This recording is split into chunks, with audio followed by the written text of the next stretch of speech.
I'm gonna give you 5 of the key exercises that you can utilize to improve your deadlift, and we're gonna start right now.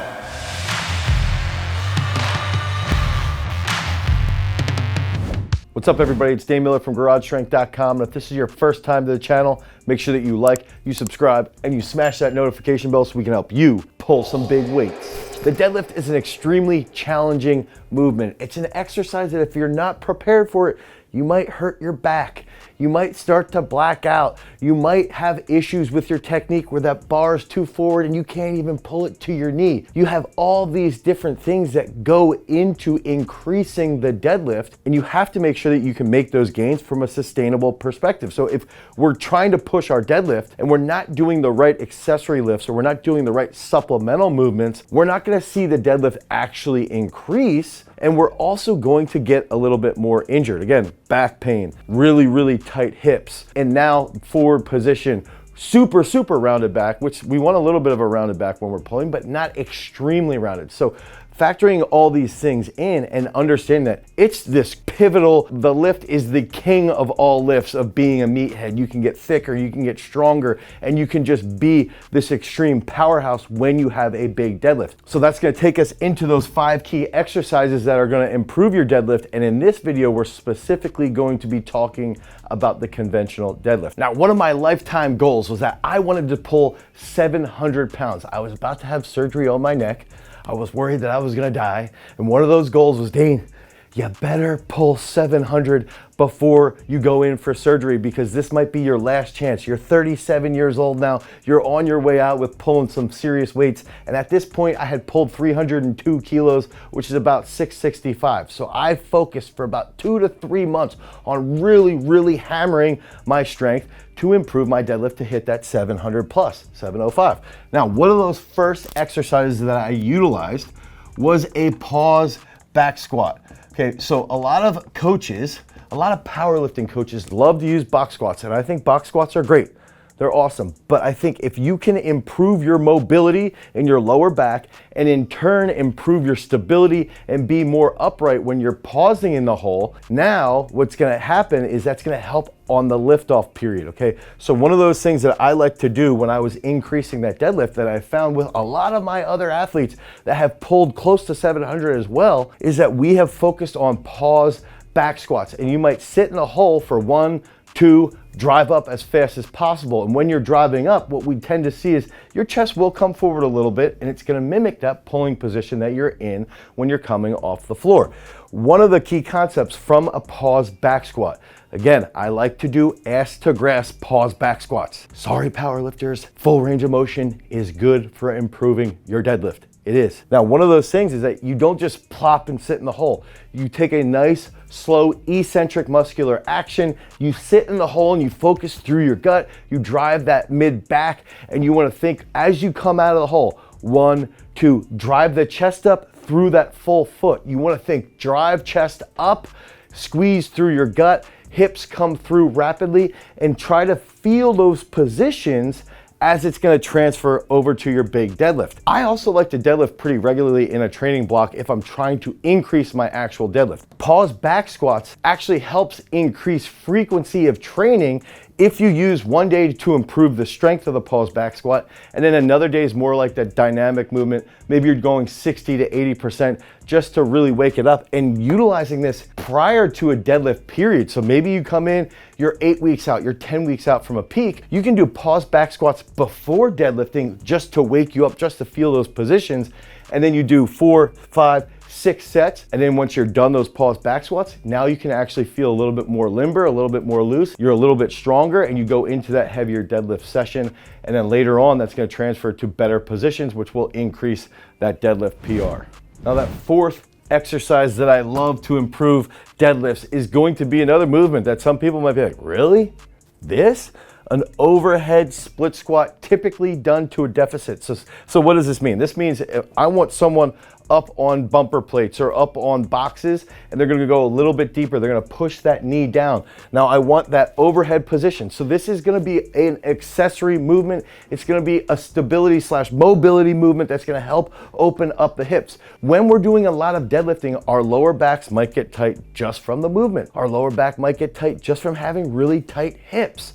And so doing the overhead split squat as a warm-up on a deficit, and then doing an overhead split squat actually loaded later on with a little bit more weight. So maybe the warm-up perspective, you're doing it with a 5K or 10 kilos overhead. But then later on in the week, you want to push this a little bit. You put a 25K overhead, 25K plate, and you get that nice deep stretch that helps loosen up your hips, which helps your lower back feel a little bit better, and it also wakes up your glutes and posterior chain. So I like doing overhead split squats almost regularly as a warm-up, and then put this exercise into your program at different points to actually try and push the load and increase the overall stability from that shoulder area, because that's another factor. You're gonna open up that thoracic spine, and a lot of deadlifters tend to be super internally rotated because that's the technique that they're using. That third key exercise, and this is gonna be a movement that's gonna be much more of an accessory, okay? This might be something that you do when you're 12 weeks out from that big peak and you need to drastically strengthen your posterior chain.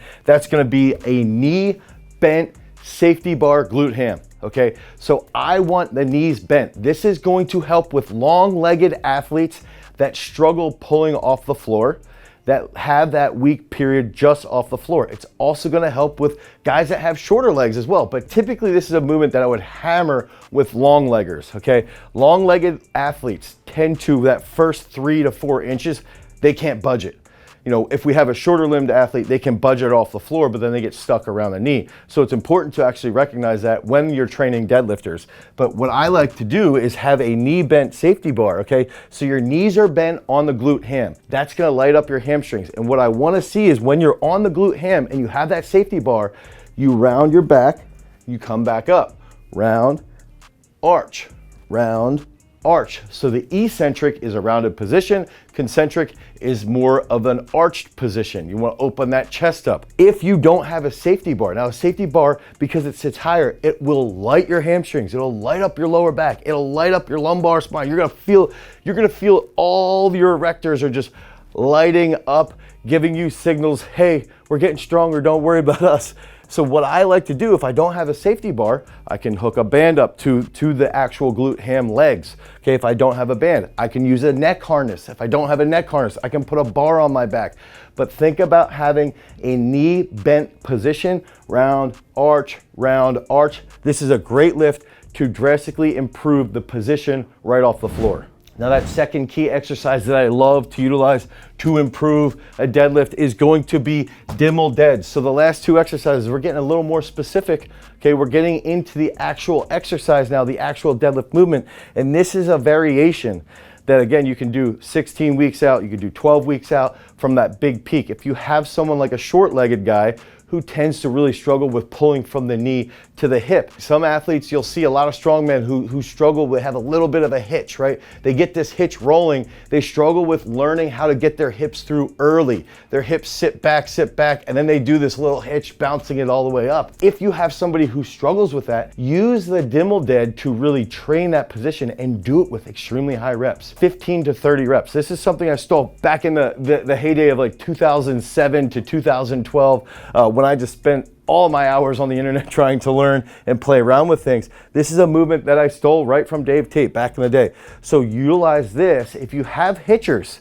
if you have short-legged guys that struggle with the lockout, if you have people that really struggle with feeling that coordination between the hamstrings, the glutes, and the lower back, you know, right as they're about to lock out, their heels are popping. The heels pop, pop, pop, and they can't actually drive those hips through. Utilize the DIMMEL deads, and I like to come forward pretty hard, pretty substantially, because when the bar passes the knee, I like to have my knees fully locked out and it's just sit back with the hips coming through. So I like to think about almost like a little bit of a short stroke with that chest really far forward. Use this as a really intense supplemental movement. You know, a couple blocks out, twice a week, 3 times a week even. You could use this as a warm-up. You could use this as a speed exercise that's gonna help imprint better technique. And you can also use this as a way to really, really increase hypertrophy in your lower back and in your hamstrings if you tend to be a short-legged lifter. Now, my number one tip behind improving your deadlift, and this is something that I utilize to really get me, one, in the mindset of being able to hit that big 700-pound barrier, but also to just feel more load. Remember, I'm a longer limbed lifter, okay? So I struggle off the floor. And a lot of guys will say, oh, just do rack pulls too. Rack pulls are great. I think rack pulls are completely worthless. I've seen guys pull 700, 800 pounds from rack pulls and they can't pull 500 off the floor, okay? And I've seen long-legged, short-legged guys do the same thing. I think they're completely worthless. Now, some guys disagree with that, that's fine. But what I've found instead of a rack pull is a reverse range deadlift. So what does a reverse range deadlift do? If you can start from the top, the eccentric portion really wakes up that nervous system. It wakes up that feeling. And so what I like to do, we have a squat rack that we can set where the bar would be right here. I'll take it out, 1, 2 steps, and I lower it and I get a bounce. I want to bounce off the floor because I'm trying to increase that overload. It's almost like top-down bands. We don't use top-down band work here, but it's similar to that concept. So if I can take out, at the time for me, it was 685, 695, 700. I might walk that back, take a slower eccentric, give it a little bounce, rip all the way back up, and then rack it.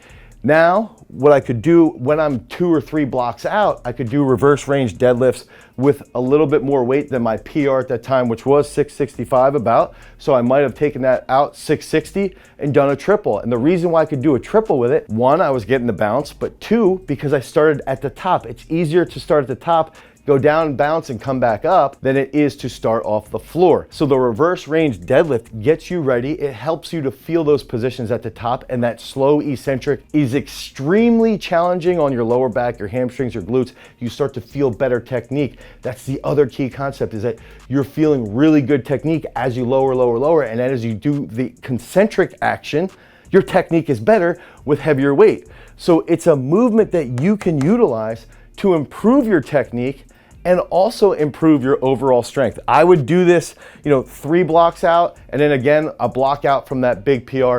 Make sure that you understand how to utilize all these exercises. That's a challenging factor here, is that periodizing everything accordingly and making sure that you're not getting beat up in that lower back and you're able to continue to pull is really, really hard. That's exactly why we put together our deadlift program, the deadlift program that I utilize to get me to pull 705. And if you want help, click on the link down below. Head over to garagestrength.com. You can pick up our deadlift program specifically to help you smash your deadlift PR. If you want more content around the deadlift, click on this card right here. Until next time, guys, peace.